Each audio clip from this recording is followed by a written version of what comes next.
안녕하세요. 백두산 금융연구소의 백두산입니다. 4월 18일 화요일 오후 3시 35분입니다. 세계 증시는 뭐 특별한 이슈 없이 그냥 잘 올라가고 있습니다. 빠지더라도 의미 있게 빠지는 곳이 없고 대부분 뭐 잘 올라가고 있는 그런 상황입니다. 상승이 주춤하는 곳은 있을지 몰라도 일단 뭐 그렇다고 하락으로 전환된다 이런 신호는 계속해서 안 보이고 있죠. 그죠? 호재는 여러 가지가 있습니다. 뭐 예를 들면은 뭐 지난번에는 이제 긴축 속도 조절론, 연내 금리 인하 기대감 이런 거를 호재로 올랐다면은 지금은 이제 기업 실적 발표 시즌이 됐기 때문에 기업 실적 발표 기대감으로 호재의 바톤이 넘어갔죠. 그죠? 바톤 터치 한 상황이고 이제 기업 실적 발표 기대감 이런 걸로 해서 시장이 올라가고 있는 상황입니다. 여기 안 그래도 보이시죠? 테슬라 earnings in one day라 돼 있죠. 내일인가 테슬라 실적이 발표됩니다. 그래서 이런 실적 발표에 대한 기대감으로 시장이 올라가고 있다 보시면 되겠고, 그렇다고 악재가 없는 건 아닙니다. 말씀드렸다시피 어떤 그 약간 좀 만성적인 질병 이런 것처럼 그 어떤 잠재적인 악재 이런 건 있습니다. 근데 문제는 지금 잠재적인 악재는 시장에 봐주고 있지 않다는 겁니다. 그러니까 사실상 지금 악재는 없는 거나 마찬가지다라고 생각하시면 되겠고, 이제 명시적인 악재를 기다리고 있다 뭐 그런 표현을 드리고 있죠. 그죠? 명시적인 악재. 뭔가 지난번에 SVB가 망했던 것처럼, 은행이 망했던 것처럼 그런 악재가 나와야 이제 시장이 뭐 움직일 수 있는데 지금 그런 악재는 일단 보이지 않는 상황입니다. 전반적인 이런 상황을 좀 이해를 하셔야 되겠고, 지금 이런 상황에서 할 수 있는 원래 정석적인 건 뭔가요? 정석적인 대응은 뭔가요? 정석적인 대응은 눌림시 매수입니다. 원래는요, 그죠? 뭐 물론 이제 저는 이제 아래쪽으로 뭐 계속 이야기를 하고 있고 지금이 마지막 찬스가 될 수 있다. 굉장히 강하게 이야기는 하고 있지만은 근데 이제 그 사실 그것도 알긴 알아야 돼요, 그죠? 우리가 아래쪽을 뭐 바라보고 있다라고 해서 정석이 무엇인지 잊어서는 안 된다. 지금 우리가 뭘 하고 있는지는 이건 분명히 알고 가긴 해야 됩니다. 아래쪽으로 지금 보는 건 정석이 아니죠, 그죠? 물론 S&P 같이 박스권에 gat혀 있거나 어딘가를 못 넘어간 그런 증시는 아래쪽으로 볼 수 있다고 칩시다. 근데 대부분의 증시, 뭐 나스닥, 뭐 코스피, 뭐 코스닥, 뭐 유럽 증시, 뭐 중국 증시, 일본 증시 대부분 다 이제 지금은 눌림시 매수가 정석적인 그런 관점이라 보시면 되겠습니다. 일본은 제외해야 되는 게 맞을 것 같아요. 얘기해놓고 보니까. 하여튼 대부분의 세계 증시는 눌림시 매수가 정석입니다. 왜냐? 상승 추세로 전환이 됐으니까요. 그죠? 지금 잊으시면 안 됩니다. 지금 어쨌든 세계 증시는 상승 추세예요. 상승 추세이기 때문에 상승 추세에서 정석적으로 할 수 있는 전략은 눌림시 매수 관점이 맞는 거고, 만약에 이제 잘 못 가고 그렇다면 기간 조정일 수 있고, 그렇다면 기간 조정에서 해야 될 일은 뭡니까? 원래 주식을 사고 지수 상방 베팅을 하는 게 맞긴 맞다라는 거죠. 지금 하방을 베팅하는 거는 역매매인 거고 역방향 매매인 거고, 그렇기 때문에 굉장히 위험할 수 있다라는 거를 우리가 알고 해야 됩니다. 그냥 아무것도 모르고 하방 베팅을 하는 게 아니고 지금 내가 하는 이 투자가 이 베팅이 얼마나 위험한 것인가에 대한 그런 자각은 분명히 가지고 있어야 됩니다. 그렇기 때문에 이번에 잘못되면은 어떻게 대응을 하겠다라는 그런 생각도 반드시 하셔야 되는 거고요. 그냥 무작정 지금 편안하게 아래쪽을 바라볼 수 있는 때는 그건 작년이었고, 올해는 지금 이 순간은 상황이 매우 다르다라는 거를 우리가 어쨌든 알고 가야 되겠습니다. 지금은 원래 정석은 눌림시 매수다라는 거 좀 여러분들이 기억하셨으면 좋겠고, 겁을 잔뜩 좀 드리긴 합니다만은, 그렇지만 지금 이렇게 우리가 고위험을 감수한다라는 게 거꾸로 이야기하면 또 뭡니까? 그만큼 고수익을 또 기대할 수 있다는 거기도 해요. 세상에 공짜는 없습니다. 많은 위험을 감수하면 그에 대한 어떤 기대 수익도 커지는 게 자연스러운 일인 거고, 그러니까 또 지금 어쨌든 눌림시 매수는 정석적인 베팅이지 않습니까? 정석적인 베팅은 원래 어떤 기대 수익률이 좀 낮을 수 있긴 있습니다. 그러니까 본인이 선택하는 거예요. 뭘 고를지 본인이 선택하는 겁니다. 본인의 투자 성향에 따라서 나는 안전한 걸 하고 싶다. 그럼 원래 정석적인 거는 지금 눌림시 매수니까 주식 사시거나 뭐 상방 베팅을 하시거나 그게 정석입니다. 그죠? 하여튼 본인의 선택하는 거다. 이 미래는 어떻게 될지 알 수가 없는 거고, 본인이 잘 생각해서 본인이 판단해서 투자 결과는 본인이 온전히 책임을 지면 되는 겁니다. 그죠? 이렇게 생각하시면 될 것 같아요. 뭐 다른 거 특별히 할 이야기는 없고요. 오늘 있었던 일들 좀 전반적으로 점검만 좀 하고 마치겠습니다. 오늘 뭐 전반적으로 하여튼 세계 증시 다 강합니다. 그죠? 특별히 의미 있는 매도세 나온 것도 없고 유럽 증시 잘 올라가고 있고 이런 모습들. 다만 이제 올라가더라도 좀 주춤주춤 하고 있다는 거는 분명히 좀 문제가 될 수는 있긴 있습니다. 하나씩 좀 보자면요. 뭐 예를 들면 일본 증시. 일본은 제가 아까 말씀드렸다시피 뭐 눌림시 매수가 정석이 아닐 수 있다. 뭐 이런 식으로 살짝 좀 이야기를 하긴 한 것 같은데, 보시면은 이런 식으로 일단 뭐 큰 박스권, 뭐 이런 좀 박스권 눈치가 좀 많이 보이는 상황이라서 좀 그렇습니다. 위쪽에 결과적으로 다 뭐 저항이지 않느냐, 이런 상황이라서 좀 일본 증시는 일단은 뭐 눌림시 매수, 좀 저 같으면 일본 증시 매수는 안 할 것 같다라는 생각입니다. 매수를 할 거면은 차라리 나스닥 주식 사면 되지 않나요? 굳이 뭐 약한 주식을 살라 그래요, 그죠? 네. 아니면 뭐 코스닥이나 뭐 코스피 사면 되죠. 왜 굳이 일본 증시에 투자하려 그래요, 그죠? 좀 애매하다. 이런 거는 제끼는 게 좋을 것 같다라는 생각. 하여튼 뭐 이렇게 계속해서 좀 답답한 곳도 있습니다. 계속해서 박스권인 곳도 있고요. 뭐 유럽에 있는 독일 증시 같은 경우도 사실 좀 어쩌면 답답할 수 있긴 해요. 그렇지만 이 워낙 추세적으로 강하고 이 레벨업을 이번에 얼마 전에 했기 때문에 좀 힘이 더 남아있다라는 판단하에 뭐 독일 증시 이런 거는 계속해서 눌림시 매수로 보는 것도 괜찮을 수 있겠다라는 생각은 듭니다.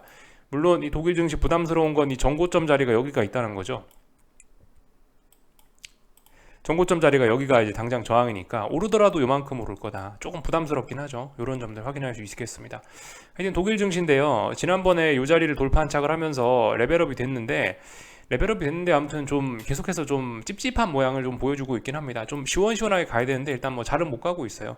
물론 그렇다고 해서 뭐 아래쪽으로 가는 것도 아니고 좀 애매합니다. 아무튼 근데 이런 상황에서 정답은 원래 눌림시 매수다. 위쪽으로 베팅하는 게 맞다라는 겁니다. 뭐 예를 들면은 뭐 중국 증시 이런 것도 그래요. 지금 보시면 잘 올라가고 있습니다. 어제 레벨업이 분명히 된 거고 잘 올라가고 있습니다. 특별히 이상한 거 없습니다. 레벨업 됐고 위로 올라가고 있다라는 거. 중국은 또 그리고 제 생각엔 지금 어떤 이제 거의 유일한 세계 경제 성장의 엔진이 돼가지고 중국 증시는 솔직히 특별한 뭐 미국에서 금융시장에서 뭐 금리와 관련된 뭐 어떤 특별한 이슈만 없으면 중국 증시는 솔직히 뭐 괜찮을 것 같아요. 뭐 유망할 것 같습니다. 중국 증시는요.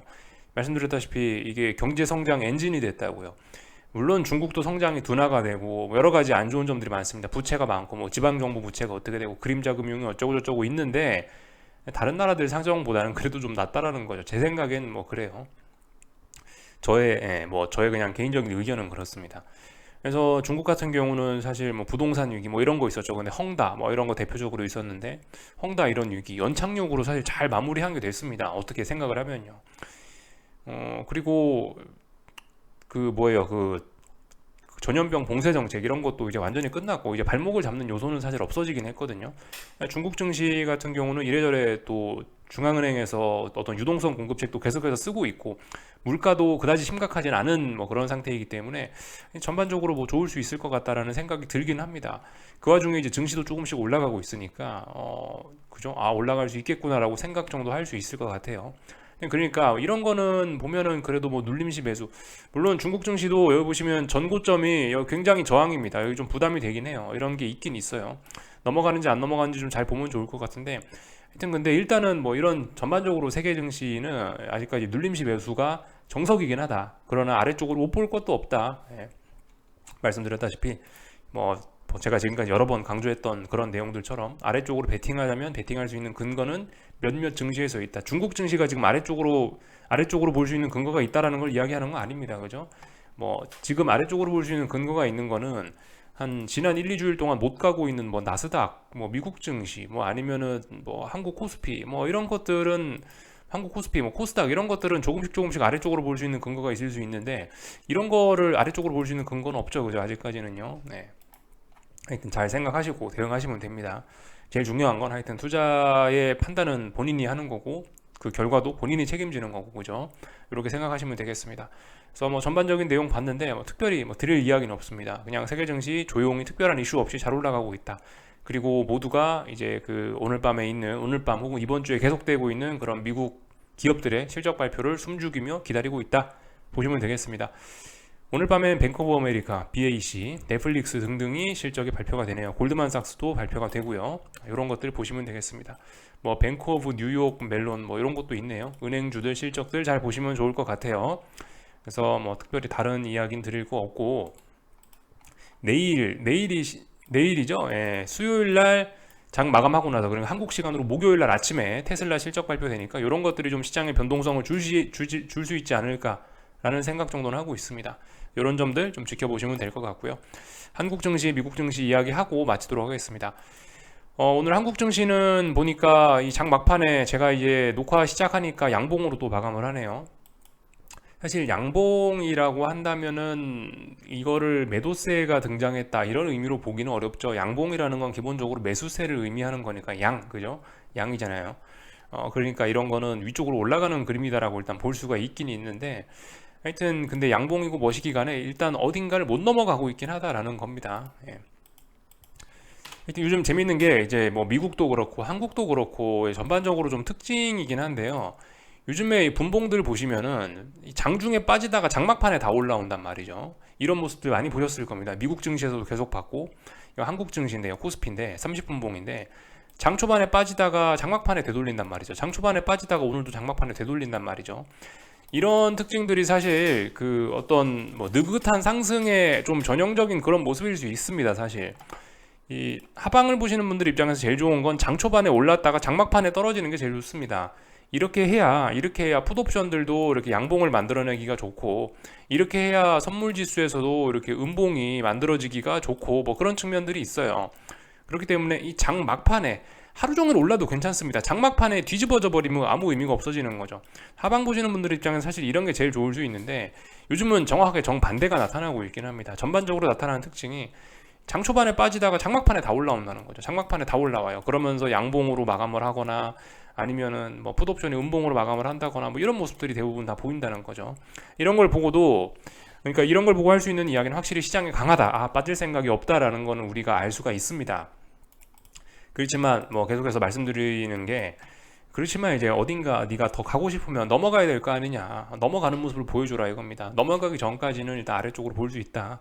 그래서 일단 뭐 코스피는 지금 어딘가를 잘 못 넘어가고 있긴 합니다. 그죠? 예. 매도세가 강력한 매도세는 아닙니다. 근데 이제 어딘가에 자꾸 저항을 조금씩 지금 이제 확인하는 그런 과정을 거치고 있는 겁니다. 넘어갈지 안 넘어갈지 모르겠는데, 그렇다고 뭐 결국 봐라 오늘도 장막판에 되돌리네, 결국 아랫꼬리에 양봉 마감하지 않냐, 그러니까 상승이다 라고만 볼 수는 어려운 겁니다. 그러니까 말씀드렸다시피 넘어가면 돼요. 빨리빨리 여길 넘어가야 됩니다. 근데 어쨌든 못 넘어가고 있다. 양봉이고 아랫골이고 맨날 뭐 미국 증시도 아랫골이 달리고 그래서 빅스가 죽고 어쩌고저쩌고 하고 있는데, 그럼에도 불구하고 하여튼 못 넘어가고 있다라는 겁니다. 못 넘어가고 있다라는 거 객관적인 그 사실만 보면 됩니다. 뭐 언제 뭐 우리가 뭐 감으로 뭐 주시겠습니까, 그죠? 감으로 생각하면은 분명히 지금 더 올라가고 더 강할 그런 느낌이긴 한데, 중요한 건 일단은 눈에 띄는 건 못 넘어갔다. 어디를 366점 어디를 지금 못 넘어가고 있다. 366.2 정도 되나 봐요. 시가가 중요하겠죠. 요 음봉의 시가가 좀 그나마 의미가 있을 겁니다. 366.2 정도 되는데 뭐 못 넘어가고 있으니까 뭐 아래쪽으로 보자면 볼 수 있다. 근데 아무튼 말씀드렸다시피 이런 모습은 아래쪽으로 베팅하는 좋은 그런 모습은 아닙니다. 그죠? 굉장히 아무튼 시장이 강하긴 강한 겁니다. 인정해줘야 됩니다. 그렇지만 어디를 못 넘어갔다. 요것도.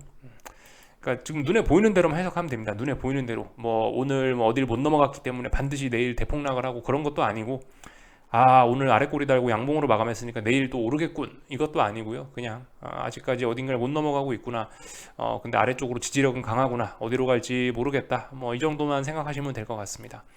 코스닥도 그래요. 코스닥도 보시면 안 빠지려고 하고 있습니다. 안 빠지려고 하고 있고, 그렇지만 말씀드렸다시피 넘어가야 가는 거란 말이죠. 어딘가 못 넘어가고 있으니까 거기에 맞춰서 대응하시면 됩니다. 어떤 뭐 기대도 뭐 어떤 뭐 하여튼 뭐 슬픔도 기대도 다 필요 없습니다. 그죠? 그냥 눈에 보이는 대로만 보고 즐거운 시간 보내면 됩니다.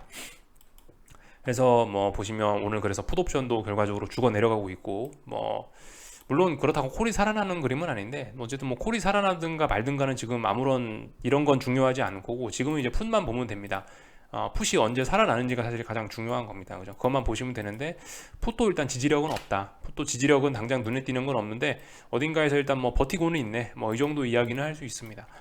이 정도 뭐 살펴보면 될 것 같습니다. 그래서 뭐 특별히 더 드릴 이야기는 없고, 그냥 하여튼 한국 증시의 독주는 일단 이 정도면 멈춘 건 아니고, 한국 증시의 독주는 뭐 어느 정도 좀 진행이 되고 있긴 하다.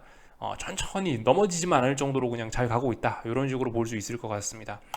그래서 뭐 변동성 지수도 죽고, 장막판에 급등하면 그렇습니다. 장막판에 시장이 올라가고 회복을 하면 변동성 지수도 죽고 풋옵션도 죽고 이렇게 되는 겁니다. 그죠? 그래서 뭐 이런 친구들 죽고 있다, 자연스러운 모습이다. 그러나 일단 뭐 조금 더 지켜보자, 뭐 이 정도 이야기 드리면 될 것 같아요. 환율은 뭐 보시다시피 뭐 특별히 할 이야기 없는 구간, 그죠? 박스권 아니기 때문에, 박스권 요렇게 아니기 때문에 할 말 없습니다. 패스하고요. 오전에도 뭐 많이 말씀드렸기 때문에 패스하고, 삼성전자고 뭐고 하여튼 이런 친구들. 근데 이런 친구들은 보시면 이제 어딘가를 못 넘어가고 있고 분명히 이 저항이 누적되는 모습이 보이긴 보인단 말입니다. 그죠? 이런 건 포기할 수는 없다. 이렇게 보시면 되겠습니다.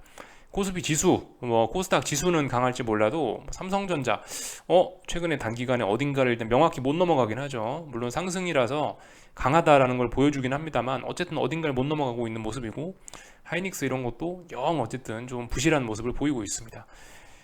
그래서 아무튼 보이는 대로 대응하면 됩니다. 보이는 대로. 에코프로 친구들도 뭐 어딘가 넘어갈 것 같지만 뭐 넘어간 건 아니고 뭐 이런 모습이니까 하여튼 눈에 보이는 대로 하자. 이 정도 말씀드리면 될 것 같고요. 오늘 이제 아무튼 뭐 미국 증시는 말씀드렸다시피 여러 가지 실적 발표를 기다리고 있겠죠. 기다리면서 이제 오늘도 아마 뭐 치열하게 싸울 것 같습니다. S&P는 이제 사실 제가 4,200까지 어떤 저항이라고 말씀드렸는데 그래도 이제 그러니까 4,200까지 어떤 매물대가 있다. 그러니까 어떤 구름대, 뭐 약간 어떤 저항의 영역, 뭐 이런 식으로 좀 말씀을 좀 드렸거든요. 근데 이제 그래도 굳이 이제 구체적으로 어디가 저항이냐라고 딱 중요한 자리를 찝어라라고 물어보시면은 이 자리가 될 수 있을 거예요. 2월 2일 날 나왔던 종가가 그래도 의미 있는 저항이 될 수 있을 겁니다. 4,190입니다. 4,190. 4,190 자리가 이제 어떤 중요한 저항이 됩니다. 일봉상으로요. 분봉으로 보면 조금씩 다를 수 있고 뭐 다른 걸로 보면 조금씩 다를 수 있지만 일본 기준으로 보는 게 가장 맞는 것 같고 일본 기준으로 보면 4,190이 어떤 중요한 자리다라는 거 일단 보입니다. 거기 정도까지는 일단 올라도 특별히 할 말 없는 상황인 거고요. 하여튼 그래서 뭐 지켜보면 됩니다. 계속해서 답답한 구간 아니고 S&P도요. 나스닥도 답답한 구간 아니고요. 그렇기 때문에 뭐 떨어진다 내린다 뭐 길게 말할 필요가 없습니다. 그냥 지켜보면 됩니다. 지켜보고 붕괴되면 붕괴되는 거고 돌파한착하면 돌파한착하는 거고 뭐 다른 거 긴 이야기를 할 필요가 없죠. 그래서 하여튼 앞으로 이제 봐야 될 거는 뭐 테슬라 실적이라든가 은행 실적이라든가 그런 것들 보시면 된다라는 거 말씀드리고 오늘 밤도 그죠 이뭐 국제 유가라든가 달러라든가 뭐 이런 애들의 방향성에 대한 고민들 같이 해보시면서 좀 보시면 좋을 것 같고요. 하여튼 뭐 특별히 할 말은 없습니다. 계속해서 똑같은 상황이기 때문에 특별히 뭐 할 말은 없고요. 하여튼 뭐 긴축 우려가 조금씩은 나오고 있긴 한데요. 근데 이게 뭐 지금 충격적인 내용까지는 아니다 보니까 지금 상황에서 이제 좀 충격적인 긴축 우려가 나오려면 미국도 50bp 인상한다 이 정도 급의 내용이 나오면은 좀 충격적이겠죠, 그죠? 근데 뭐 그런 내용은 아직까지 나오지 않기 때문에 긴축 우려는 일단 시장에 잘 반영은 되지 않는 것 같다 싶긴 하고요. 그죠? 뭐 그래서 뭐 금리라든가 그런 것도 뭐 자세히 좀 지켜보시면 좋겠다. 하여튼 뭐 지금 뭐 특별히 뭐 드릴 이야기는 없습니다. 계속해서 다들 이제 전반적으로 어떤 방향성에 대한 고민을 하고 있는 그런 상황이라서 뭐 성급하게 오른다 내린다 제가 뭐 말씀을 드릴 수 있겠습니까? 저도 뭐 미래를 못 보는데요, 그죠? 지켜볼 수밖에 없다. 뭐 이 정도 이야기만 드리면 될 것 같습니다. 여기까지 하겠습니다. 궁금한 거 리플 남겨주시고 내일 아침에 뵙도록 하겠습니다.